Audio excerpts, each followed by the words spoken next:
నమస్తే, welcome to కిరాక్ కబుర్లు. వెండి తెరపై ఆయన నడిస్తే ఒక రాజసం, ఆయన డైలాగ్ చెప్తే ఒక గంభీరత్వం. అంతర్జాతీయ స్థాయిలో ఉత్తమ నటుడిగా అవార్డు అందుకొని తెలుగు సినిమా ఖ్యాతిని ప్రపంచ దేశాలకు చాటిన విశ్వనట చక్రవర్తి ఎస్వి రంగారావు గారి నట వారసత్వం ఇప్పటికీ అజరామరం. కానీ అంతటి మహానటుడి జీవిత చరమాంకం, ముఖ్యంగా ఆయన కన్ను మూసిన తర్వాత ఆ 24 గంటల పాటు వారి ఇంట్లో చోటు చేసుకున్న సంఘటనలు వింటే ఇప్పటికీ సినీ అభిమానుల గుండెలు తరుక్కుపోతాయి. అవును, సామర్ల వెంకట రంగారావు గారు చనిపోయిన తర్వాత ఆయన భౌతిక కాయాన్ని కనీసం ఇండస్ట్రీ పెద్దలకు కూడా చూపించకుండా దాదాపు ఒక రోజంతా ఓ గదిలోనే ఎందుకు ఉంచాల్సి వచ్చింది? అసలు ఆయన సతీమణి లీలావతి గారు ఆ సమయంలో ఎందుకలా ప్రవర్తించారు? చనిపోయిన ఎస్వీఆర్ మళ్లీ బతుకుతారని ఆమె ఎందుకు బలంగా నమ్మారు? రామానాయుడు వంటి దిగ్గజ నిర్మాతలకు ఆ రాత్రి ఎదురైన ఊహించని షాక్ ఏంటి? ఎక్కడా ఫ్లాగరిజం లేకుండా సరికొత్త కథనంతో సాగే ఈ 7 నిమిషాల సస్పెన్స్ అండ్ ఎమోషనల్ స్టోరీని అస్సలు మిస్ కాకుండా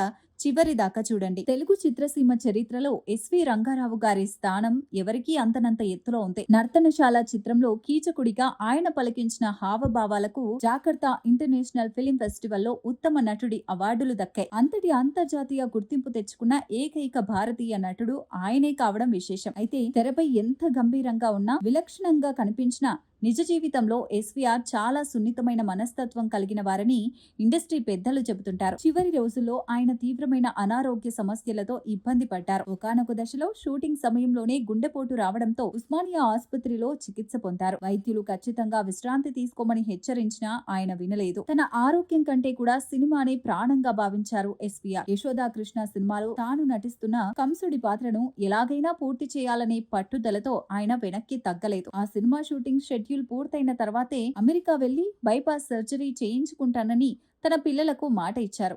కానీ విధి చాలా విచిత్రమైనది, క్రూరమైనది. ఆ అమెరికా వెళ్లే సమయం ఆయనకు దక్కలేదు. 1974 జూలై 18న ఎస్వి రంగారావు గారు ఇంట్లోనే మధ్యాహ్నం భోజనం ముగించి విశ్రాంతి తీసుకున్నారు. సాయంత్రం వేళ నిద్ర లేచిన తర్వాత ఇంట్లో కొంత గందరగోళం, మానసిక ఒత్తిడి నెలకొంది. ఆ తీవ్రమైన ఒత్తిడిని తట్టుకోలేక ఆయన బాత్రూంలోకి వెళ్లి మద్యం సేవించి బయటకు వచ్చి బట్టలు మార్చుకునే క్రమంలో ఒక్కసారిగా మంచంపై కుప్పకూలిపోయారు. అది ఆయన ఆఖరి శ్వాస అని తెలిసి ఇండస్ట్రీ ఒక్కసారిగా దిగ్భ్రాంతికి గురైంది. చూసారుగా, విశ్వ నట చక్రవర్తి గుండె ఆగిపోయిందనే వార్త వినగానే ఇండస్ట్రీ మొత్తం ఒక్కసారిగా స్తంభించిపోయింది. ప్రముఖ నిర్మాత డి రామానాయుడు వంటి హేమీలు వెంటనే ఎస్వీఆర్ నివాసానికి పరుగులు తీశారు. కానీ అక్కడ ఆ రాత్రి చేరిన ఇండస్ట్రీ పెద్దలందరికీ ఒక ఊహించని పెద్ద ఆశ్చర్యం, ఒక రకమైన గందరగోళం ఎదురైంది. ఎస్వీఆర్ సతీమణి లీలావతి గారి ప్రవర్తన అందరినీ నోరెళ్లబెట్టేలా చేసింది. అసలు భర్త చనిపోతే ఏ భార్య అయినా ఏడుస్తూ అందరికీ చూపిస్తుంది. కానీ లీలావతి గారు మాత్రం ఎస్వీఆర్ భౌతిక కాయాన్ని ఎవరినీ తాకనివ్వలేదు, చూడనివ్వలేదు. దాదాపు 24 గంటల పాటు ఆ శవాన్ని గదిలోనే ఉంచేలా పట్టుబట్టారు. దీని వెనుక ఉన్న ఆ నమ్మశక్యం కాని ఆధ్యాత్మిక రహస్యమేంటో ఇప్పుడు విందాం. నిజానికి ఎస్వీఆర్ సతీమణి లీలావతి గారికి ఆధ్యాత్మిక చింతన, పూజలపై విపరీతమైన నమ్మకం ఉండేది. ముఖ్యంగా పాండిచ్చేరిలో ఉన్న తన గురువు గారిపై ఆమెకు అచంచలమైన విశ్వాసం ఉండేది.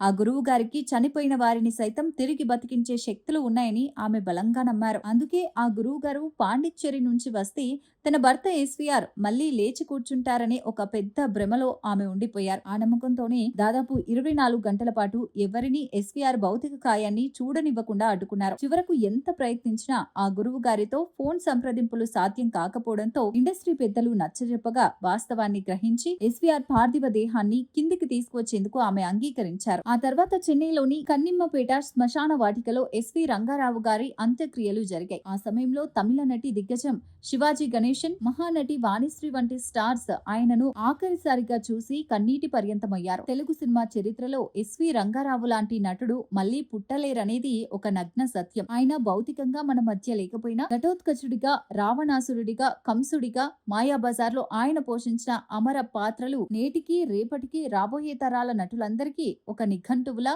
ఒక టెక్స్ట్ బుక్ లా ఎప్పటికీ నిలిచిపోతాయనడంలో ఎలాంటి సందేహం లేదు. నిజమే, ఎంతటి మహానటుడైనా కాలం ముందుకు సాగాల్సిందే. కానీ ఆయన మరణం తర్వాత భార్యకు ఉన్న ఆధ్యాత్మిక నమ్మకాల వల్ల ఆ 24 గంటల పాటు గడిచిన ఆ మిస్టరీ డ్రామా ఇప్పటికీ టాలీవుడ్ హిస్టరీలో ఒక మరువలేని అధ్యాయం. ఏది ఏమైనా ఎస్వీఆర్ గారు వదిలి వెళ్లిన నటన తాలూకు జ్ఞాపకాలు తెలుగు ప్రేక్షకుల గుండెలో ఎప్పటికీ పదిలంగానే ఉంటాయి. మరి విశ్వ నట చక్రవర్తి ఎస్వి రంగారావు గారి మరణం తర్వాత జరిగిన ఈ సంఘటనపై, అలాగే ఆయన పోషించిన పాత్రలో మీకు బాగా నచ్చిన క్యారెక్టర్ ఏంటో కింద కామెంట్ రూపంలో తెలియచేయండి. మరిన్ని ఇలాంటి rare, sensational and interesting cine updates కోసం ఇప్పుడే మా కిరాక్ కబూర్లు ఛానల్ని లైక్ చేయండి, షేర్ చేయండి, సబ్స్క్రైబ్ చేసుకోండి. Thank you.